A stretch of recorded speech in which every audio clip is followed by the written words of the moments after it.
So I'd like to start by acknowledging the traditional owners of these lands, the Wurundjeri people, and pay my respects to their elders, both past and present. I'm John Forster, the CEO of Neurobiology, so it's my pleasure to welcome you today and welcome Carol Trivette and Tim Moore, who are going to be sharing their experiences and expertise with us. Welcome to those of you who've travelled long distances and to those of you who have struggled with young children to get out the door and onto the train or into the car. I guess one of the interesting questions is why we're here talking with a group primarily of early interventionists about children's interests and everyday learning opportunities. The question I had was, well, are we selling ice to the Eskimos in terms of covering what most of us would assume is very familiar territory? And so I wanted to spend a few minutes just reflecting on why we at Noah's Ark invited Carol to come out and why we wanted to start this work with her. And I think that the issue we have in terms of these sorts of issues is that we're in a changing environment, and it's a changing environment for two reasons. One is in terms of the early years learning framework, which has come into being, and what it says about how we think about children and who children are.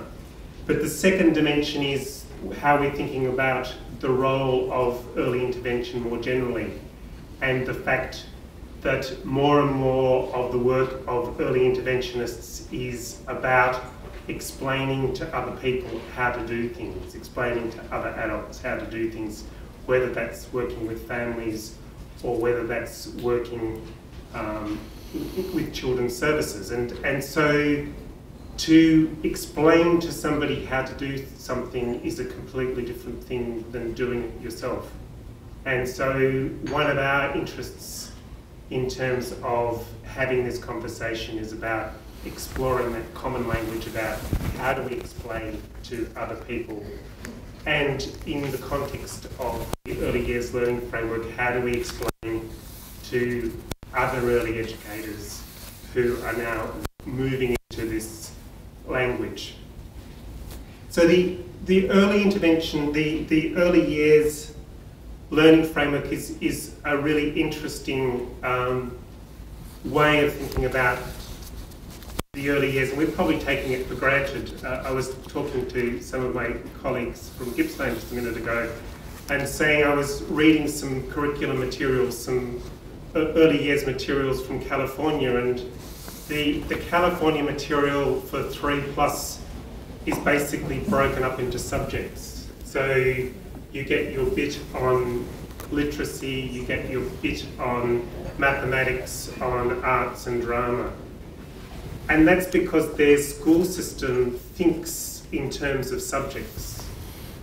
And so in order to be consistent from year 12 down to the beginning of their education system, which kicks in for people with disabilities at age 3, then things have to be construed in that way. And one of the, I think, great advantages of education policy in Victoria and Australia is that we have quite a different view. We've taken a different slant in terms of education. And so you can actually see the approach taken in the early years learning framework going on then through the Victorian Essential Learning Standards, and it's a much more holistic approach to education. So it sees the individual child in terms of their development much more broadly, and the skills to integrate learning, the subjects are there, but it's within this broader context. So when we think about the early years learning framework and its 5 precepts, which are about children learning, gaining a strong sense of identity, contributing and being part of their community, having a strong sense of well-being, being involved learners, and effective communicators. These are very broad strands, and I think one of the big questions for which we really haven't engaged with in terms of across early intervention, I know some services have started those conversations, is, well, how do we think about those things in terms of the work that we've done to date in terms of early intervention, and how do we talk to other people about children with disabilities using those sorts of concepts?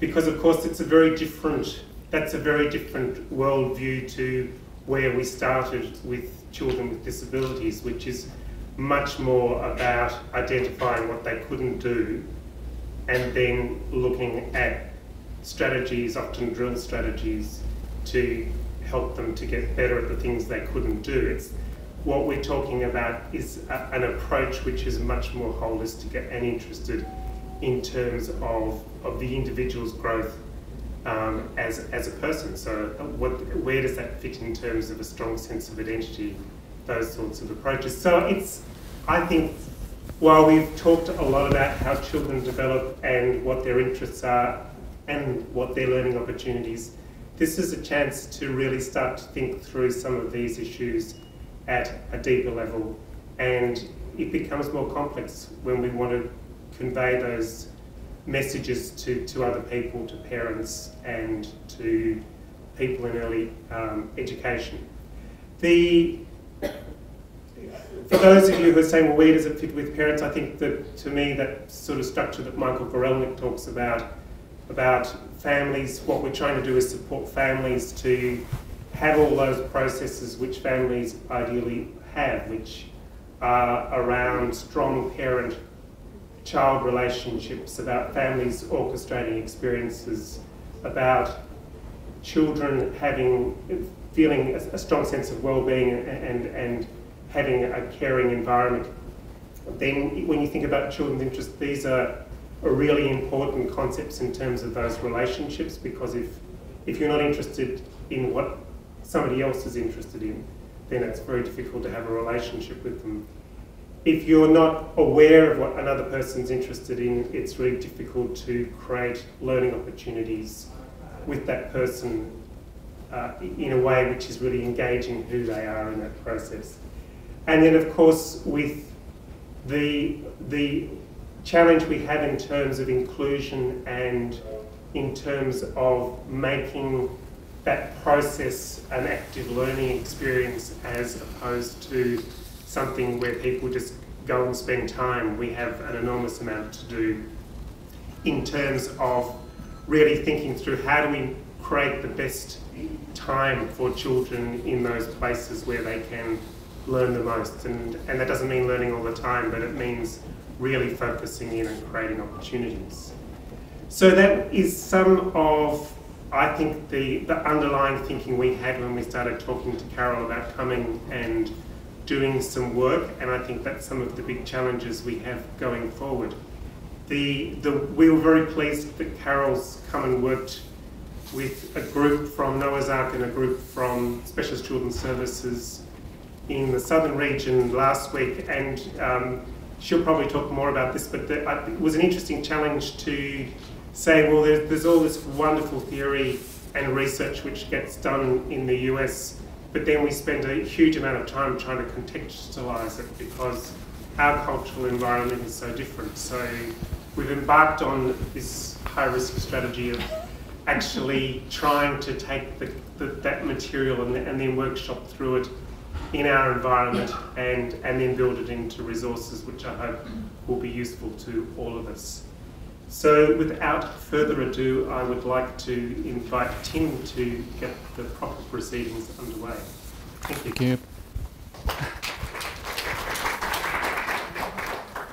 Thank you. Thanks, John. This is a very challenging kind of topic. I'm going to see if we can cover a number of aspects of it. First of all, let me see if I can get it up on the screen. Where are we?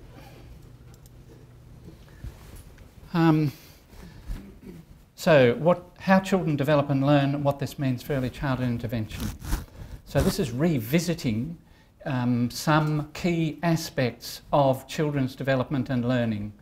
Every now and then we have to go back to some of this basic stuff to try and remind ourselves what it is that we're trying to do and what we know about how children with and without disabilities learn. So part of the question is, how do kids, all children, learn, and are these processes different for children with disabilities? I'm very pleased to be able to be on the same panel, the same show as Carol, because we've had a long-standing relationship with the work that Carol has done without having had the chance to work with her directly. She and Carl Dunst and Angela Deal in 1988 published a book called Enabling and Empowering Families, which has been enormously influential on our work here. And she and Carl and others have continued to work exploring that line of work, but also applying some rigorous thinking and research procedures to other aspects of child development and child learning and so on, which we'll be hearing about today. So it's a great pleasure for me personally to be working in this way with Carol. Okay, reflections on home visiting to start with. Some key features of effective developments, how children develop and learn, how children with disabilities develop and learn, and implications.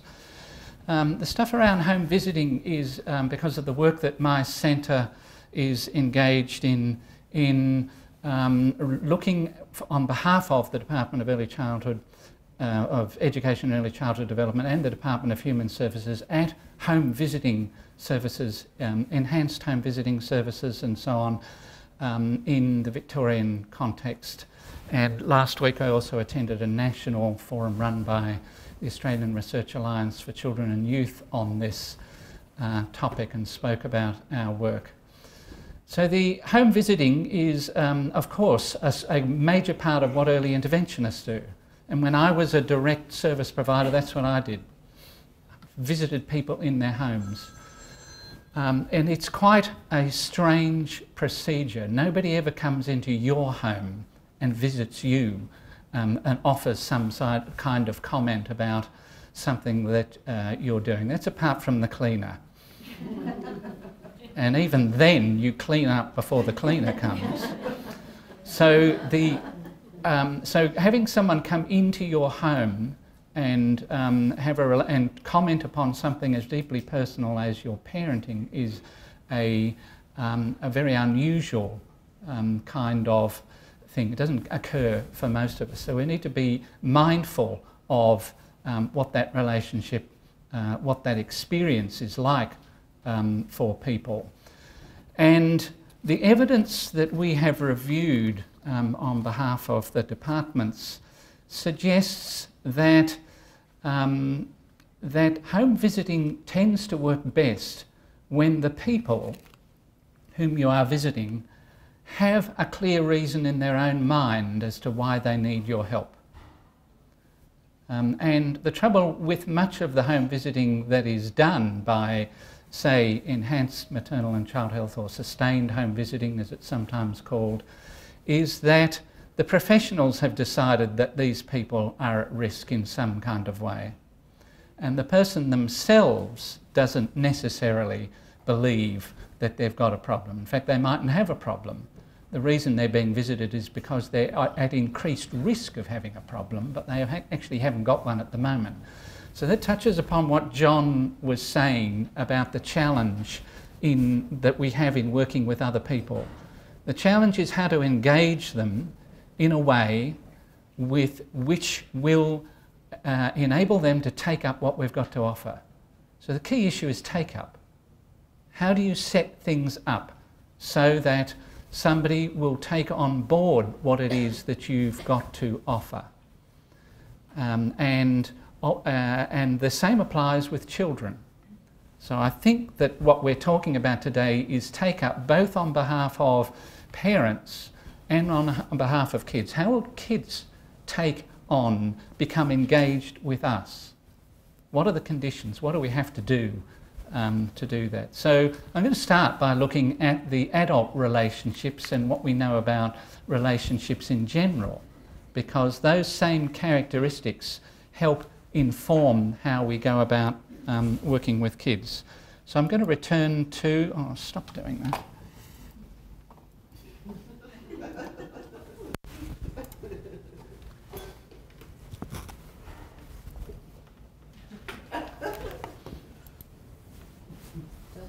Here we are. Okay.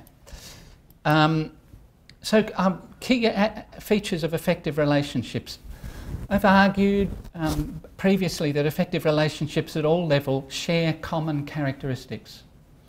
And these features appear again and again in evidence regarding the qualities of effective relationships of different types, including those between parents and children, caregivers and children, parents and caregivers, such as the relationship that early interventionists have with parents, teachers and children, professionals and parents, managers and staff, etc. All of those relationships have 10 key characteristics that appear again and again. The first of them is attunement or engagement. What John was referring to, you can't have a relation, you can't engage with people unless you tune into where they're at, what their world is. So that's the starting point. Understanding the other person's world, understanding their perspective and experience, establishing a personal connection. If we are not able to do that fundamental thing, then everything else becomes problematic. And the second thing, which is probably equally important, is responsiveness. That effective relationships are characterised by responsiveness, that is, by partners responding promptly and appropriately to each other's signals and communications. So if you tune into what a person thinks, feels and values, then you have to show them that you do understand that. It's not just got to be in your own head. You've actually got to indicate it in some kind of way. So you've got to reflect it back to the person. You've got to respond. And you've got to respond contingently, that is, within real time, not later. You've got to respond appropriately, and you've got to recognise the signals and communication. That's our skill. That's the people skill. Thirdly, there is respect. A key feature is mutual respect, which means not trying to control or exert power over others, but engaging them as equals and accepting them as they are. And this is really quite a challenge, because we as professionals have judgments about families, about how they're running their lives and about what might be best for the child who is the subject of our concern. And we may want to push our point of view before we have fully engaged with the parent's point of view. We may want to tune into a parent's point of view only as a preliminary to pushing our own point of view. So there are challenges there for us in being truly respectful.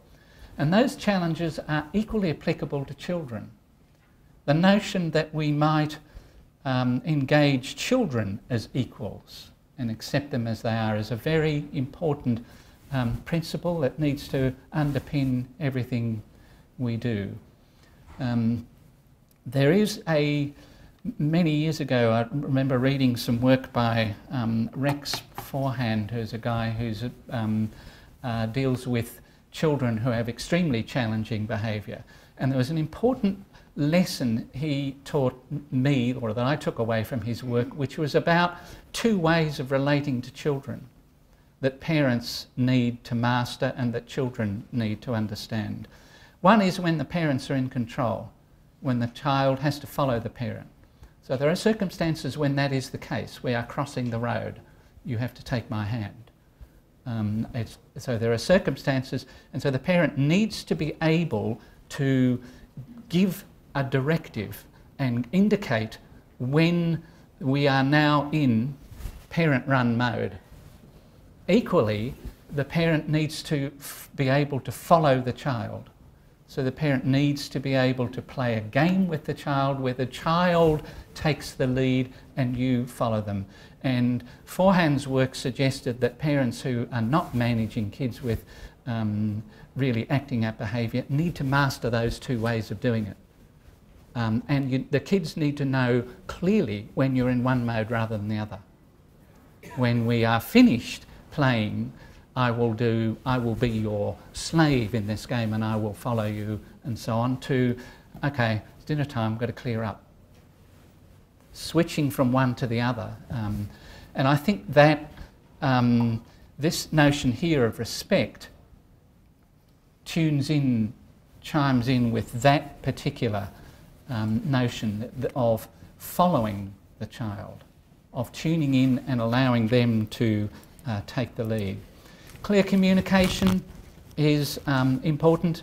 Effective relationships are characterised by not having, communicating openly and frequently, and managing communication breakdowns. All relationships break down. You snap at your kids, or you get confused about some agreement that you thought something had been agreed with your partner when it wasn't, and so on, etc. Communication breakdown. All relationships have communication breakdown.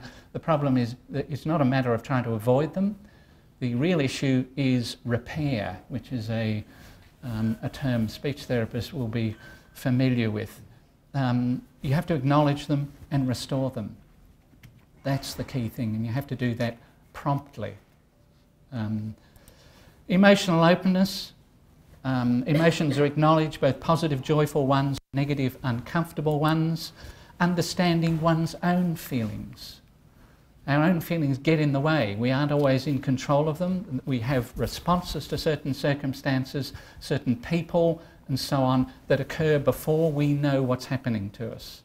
And the real issue is not that we should stop having these bad thoughts or judgmental feelings or whatever, but that we acknowledge them and don't allow them to control our behaviour. So that means knowing your own values, knowing your own, recognising your own emotional, where do you feel uncomfortable? In your gut? Or is there a tension in your neck? People feel it in the body in different ways and different places. You need to recognise what your own signs of tension, anxiety, anger, tiredness, and so on. Recognise all of those so that they do not compromise your ability to respond to the feelings of others. Empowerment and strength building. We're familiar with this as part of the work that we do, but adopting a strength-based approach is a common recommendation for effective relationships in a wide range of relationships. With children, the work we do with parents, manager working with staff, etc. Moderate stress and appropriate challenges. This is a somewhat surprising one. Good relationships are not free of stress. But if they're entirely free of stress, then the relationship's not going anywhere. If they are, on the other hand, have too much toxic stress, too much constant stress and a lot of fighting, then it's not going anywhere either. What you want is something moderate, something that keeps you moving, keeps you challenged. That's what good teaching is about, what good parenting is about, what a good relationship is about. And so by appropriate challenges, it's partly about limit setting. We do that with children. We set limits on their behaviour. You have to do it with other people. There are other people who take advantage of relationships if we don't set appropriate limits. So we have to know how to challenge in ways which don't disrupt the relationship. Challenge in ways which are respectful but real, but firm. And sometimes you have to do that with the families that you work with. Families who aren't there when they say they will be there, or whatever. My wife is a psychologist working with adults, and she heard a recommendation from someone else who told someone, you've got to go to her. She said, she's really nice, but she'll pin you to the wall. And what that's a compliment. What they were saying is that if you say, I'm going to do this, or I'm going to try that, she will hold you to it. She, you know, on the grounds not that I said you should be doing it, but you said you wanted to do it. So an interesting kind of, an interesting challenge, one of the kinds of challenges that we need to learn how to do. And finally, there's building coherent narratives. Effective relationships involve telling stories that help people make sense of their lives. In the case of working with families of kids who have got disabilities, then the story we're trying to get them to tell and understand is a positive story, not a negative one of disaster and the awful things. I was rather disappointed when at the beginning of the recent conference that some of us attended in New York at the International Society on Early Intervention, the opening session, which wasn't run by that association but run by the disability group that had that our conference was attached to, made much of, was it a comment that the chairperson made about parents crying, and his suggestion that that in fact that was their job. It was a good thing if parents cried about what had happened to them and how awful it was, and you know, and how much of a struggle it had been, and so on. And I felt that that is not actually what we want to be focusing on. And that was a lesson I would have learned 20 years ago from Carl Dunst. Because I remember the first conference that this association ran where Carl spoke at, and we had a parent panel to talk about the you know, what it was like being a parent. And it was very emotional, and they talked about all the bad stuff. And Carl's comment afterwards was, we don't do that anymore. We want people to talk about the good stuff. What are the things about overcome, you know, how have you found ways of doing this business well? So a coherent narrative. We also do coherent narratives with kids. Kids have to learn how to tell their own stories, and sometimes it's just, we're going to grandma's. You go to grandma's and then afterwards you tell the story. You anticipate, you talk about it when you're there, you tell the story afterwards. What did we do at grandma's? So you're building up narrative chains, and you build up longer chains that are to do with the narrative of the child's life, and so on. So they develop this concept, this conscious story of themselves. So coherent narratives are part of effective relationships. Okay, so there we start from that point that all relationships have those kinds of qualities, both the relationships we have with parents and the relationships that we have with children. So I'm going to have a look at some principles of child development, and starting with the importance of relationships in children's development. And then we'll have a look at to what extent these apply to kids with disabilities. Children develop, young children, through their relationships with the important people in their lives. These relationships are what Jack Shonkoff and colleagues call the active ingredients of the environment's influence on healthy development. Sensitive and responsive caregiving is a requirement for healthy neurophysiological, physical and psychological development of the child. So sensitive and responsive caregiving, there are those two key first principles of effective relationships, the attunement and the responsiveness.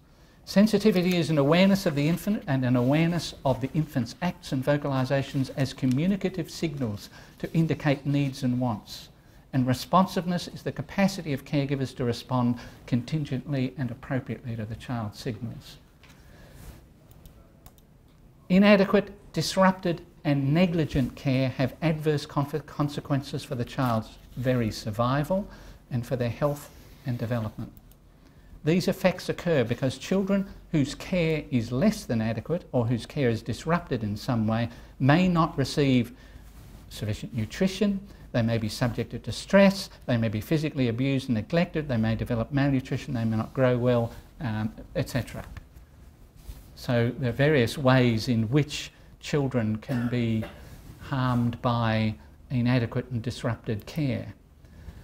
Infants and caregivers alike are prepared by evolutionary adaptation for caring interactions through which the child's potential human capacities are realised. So in the last trimester of pregnancy, a woman's brain, the hormonal changes cause a woman's brain to shift from left brain functioning to right brain functioning. I'm simplifying this, but this is something about the way it works. In readiness for the baby's birth, so that their right brain can talk to the baby's right brain, because the right brain of the child is what develops most during the first couple of years. And that discussion, that talking occurs at an unconscious level. It occurs through, infraconscious pathways that we are not consciously in control of. And the signals that a mother gives off or a father gives off to a baby, which stimulate the child's development and so on, are not under their conscious control. So we have biological mechanisms that are designed to tap into the child's potential human capacity. The infant's brain is prepared to anticipate and depend upon human care. So that's highlighting the essential, the importance of these early stages going well. Nurturant caregiver relationships have universal features across cultures, regardless of differences in specific childcare practices. There's a lot of talk in the early childhood field about cultural relativism and the fact that developmental procedures such as those identified by people like Piaget are not in fact universal and vary according to cultures and so on. Well, nurturant caregiver relationships do have universal features. They have the same impact on children in any culture. In human groups, babies depend on warm, responsive, linguistically rich and protective relationships in which to grow and develop. They cannot survive in environments that do not meet threshold levels of these characteristics. Caregivers in all cultures demonstrate sensitivity and responsiveness, although the form or the caregiver's actions may vary considerably. Relationships change brains neurologically and neurochemically, and these changes may be for the better or for the worse. So what is happening in these interactions in which these, through these infraconscious pathways and so on, is that the brains are being changed by the nature of the relationship. Early neurobiological development is determined by the quality of attachment experiences. Later development continues to be determined by the nature of the relationship. The brain can be reprogrammed through positive relationships. And there is a sense in which the relationship that you as professionals develop with parents can have that kind of capacity if you're given enough time with them. But really it's the people who have most time with children who make the difference, and people who have most time with the adults also make the difference. Caregivers are the architects of the way in which experiences influence the unfolding of brain development. Human connections create neuronal connections. That's how we build children's brains. The attachments that children form with parents and caregivers create a central foundation from which the mind develops. Attachment is an inborn biological instinct that motivates an infant to seek proximity to parents and other primary caregivers and to establish communication with them. The baby comes out of the womb looking for the face that belongs to the voice that they heard in the womb. In the last, because their hearing becomes operational sometime before their birth. So they're looking for the face that goes with that. They've got an inborn biological attachment, instinct to attach to that person. Insecure attachment is a significant risk factor in the development of psychopathology, whereas secure attachment confirms a form of emotional resilience. And healthy, secure attachments require that the caregiver have the capacity to perceive and respond to the child's mental state. So here's this attunement and responsiveness to essential qualities of relationships there. So secure attachments depend upon that capacity to be attuned and responsive to the baby. As we'll see, that's not always so easy with kids with disabilities. Attachment's not a one-off development, it's a developmental process with the attachment being continuously renegotiated as the child matures, as you know if you're a parent. Strong attachment with a particular caregiver can be undermined if the person or the circumstances change, while poor attachments with early caregivers can be compensated for by good subsequent attachments. Nothing is forever, but early experiences lay down a secure or a shaky foundation for what comes later. Nevertheless, good early attachments are important because they lay that foundation, and disturbances in attachment can have long-term consequences for children's development and functioning. There are a number of reasons why parent-child attachments may be disturbed. Child may be a problematic partner as a result of temperament or developmental or sensory impairments. So if the child can't hear you or see you, or if they are slow to respond, then the natural patterns that the parent has biologically built into their ability to interact are going to be challenged. Parents may have difficulty parenting adequately as a result of postnatal depression or other mental health problems or drug and alcohol abuse or poor etc. That's what the enhanced maternal and child health and other sustained home visiting programs are about, to address those kinds of issues. And parent-child relationships may be compromised by family circumstances, lack of social support, marital difficulties, domestic violence, financial pressures and so on. Things that loom so large in the family's lives that they cannot focus on the parenting adequately.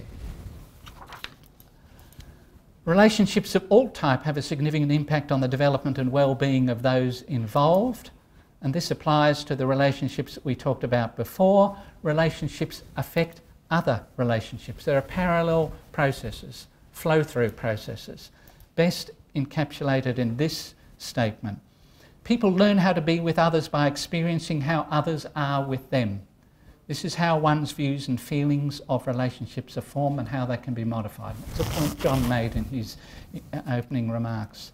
Therefore, how parents are with their babies, warm, sensitive, responsive, consistent and available, is as important as what they do. Feed, change, soothe, protect and teach.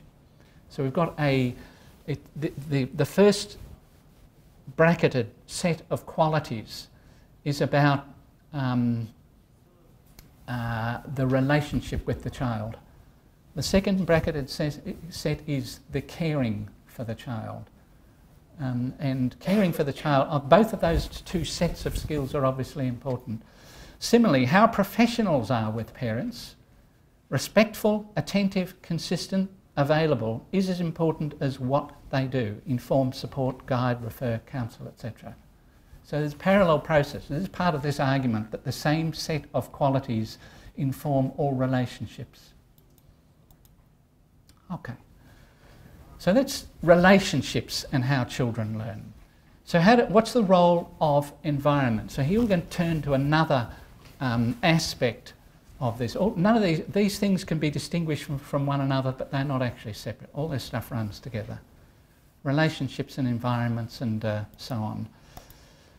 The same relationship qualities that promote positive attachments also promote learning and skill development.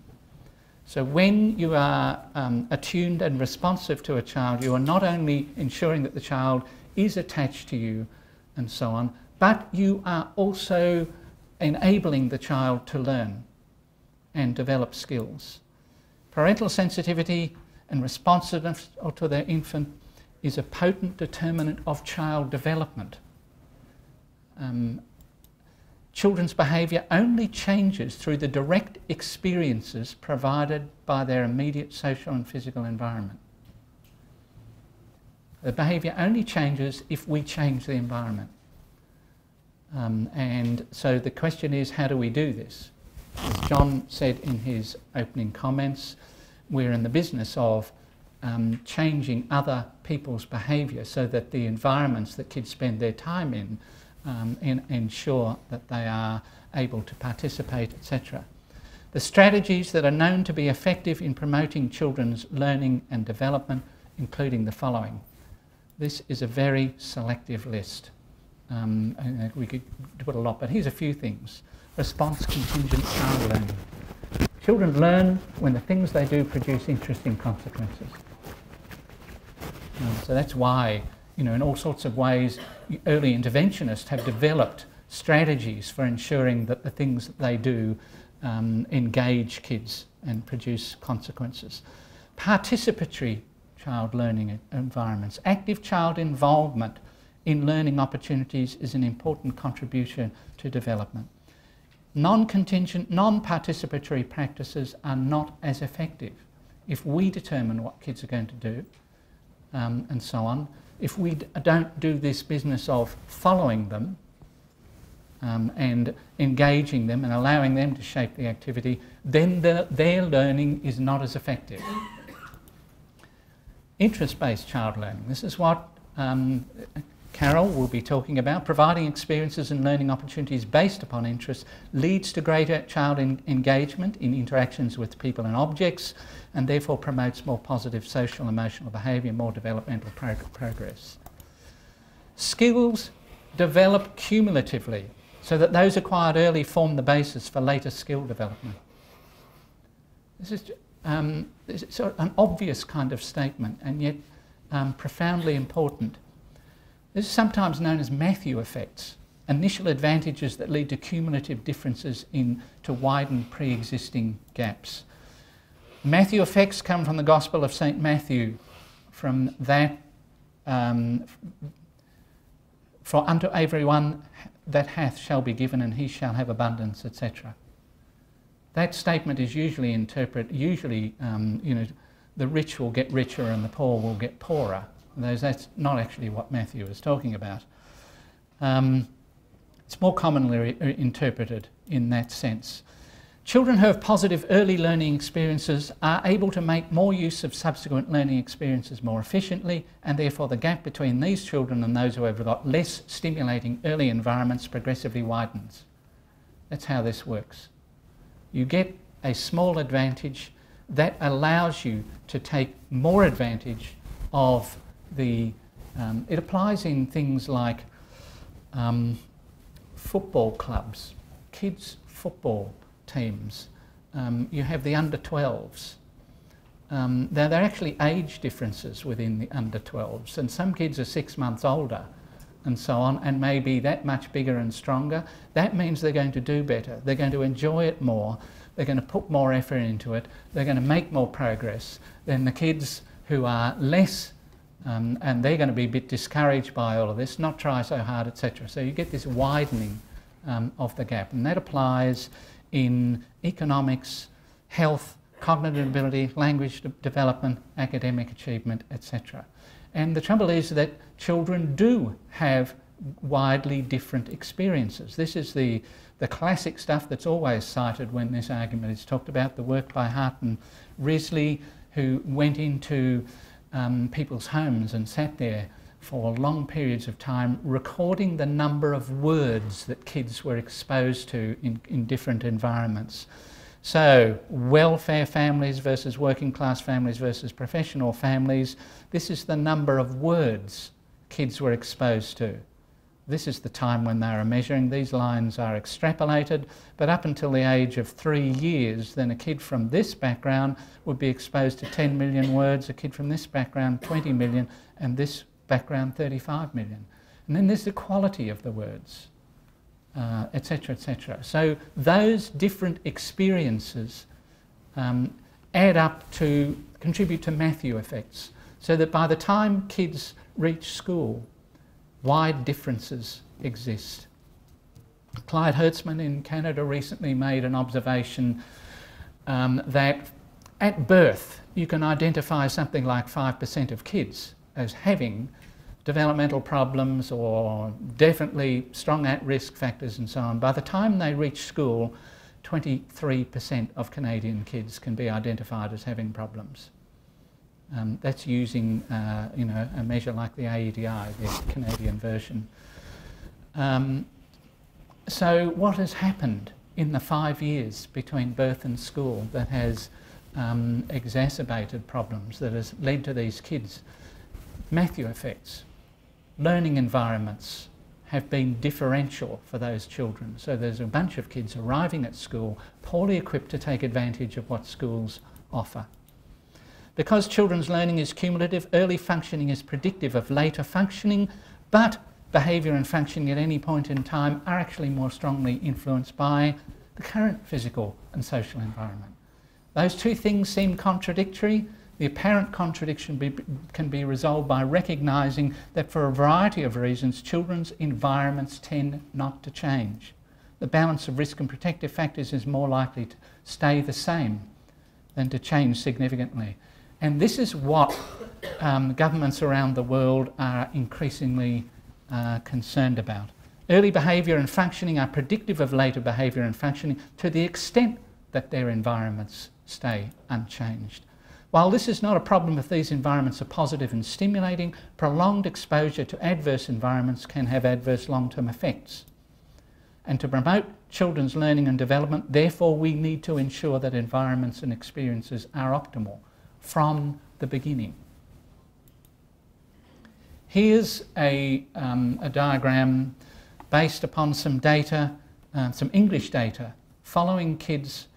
So it starts from children at 22 months, and it's looking at some measure of general child functioning for children from different socioeconomic groups. So they took a bunch of high socioeconomic kids and a group of low socioeconomic kids, and they found some of the low kids from the low background who are functioning up here early on, and some of the kids from the high socioeconomic background functioning at the same level, and then they also had some matching groups, and then they followed them over the subsequent years, and this is what happens.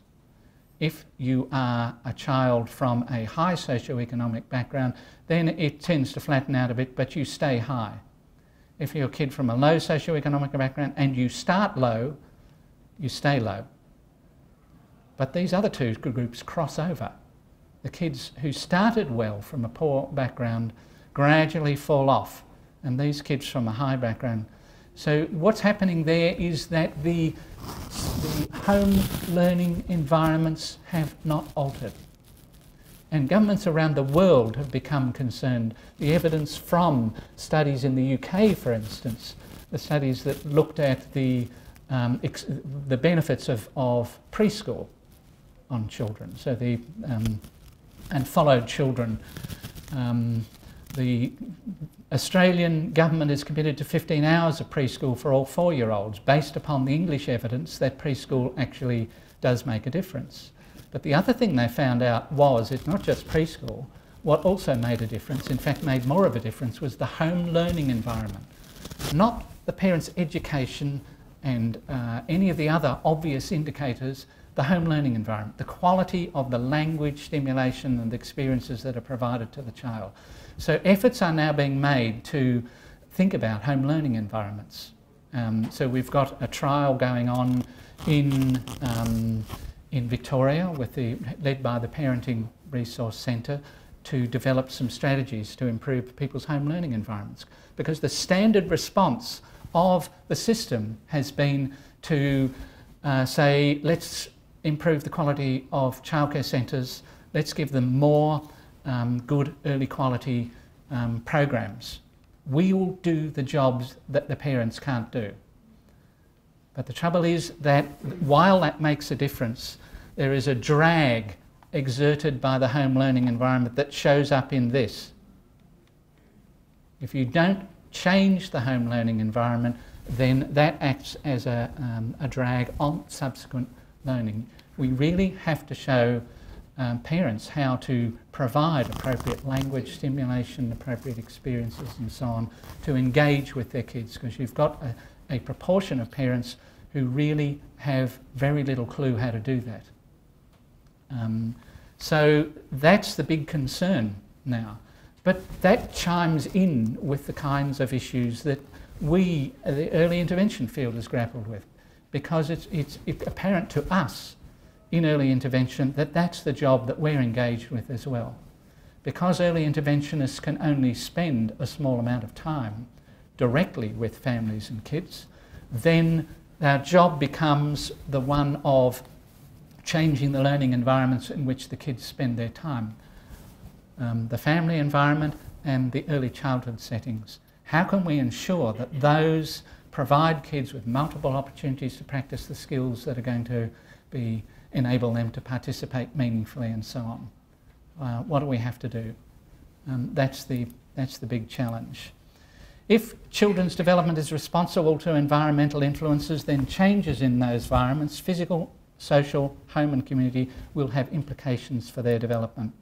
Such changes will also have implications for what kinds of environments we seek to provide for them. As social conditions change, so will our ideas about how children learn. Successful development means becoming competent in the world as it is, and there's no single ideal developmental outcome. Okay, so some quick things on how kids with developmental disabilities learn. Fundamental principle here is to start with the assumption that they don't learn any differently from any other child unless we can prove otherwise. Are relationships just as important? Do they learn in the same ways? The short answer is yes. Are relationships just as important? I'm going to shoot through some of this stuff quickly. They have the same needs for attachment, nurturance, emotional responsiveness, care, safety and security, and these relationships have the same impact.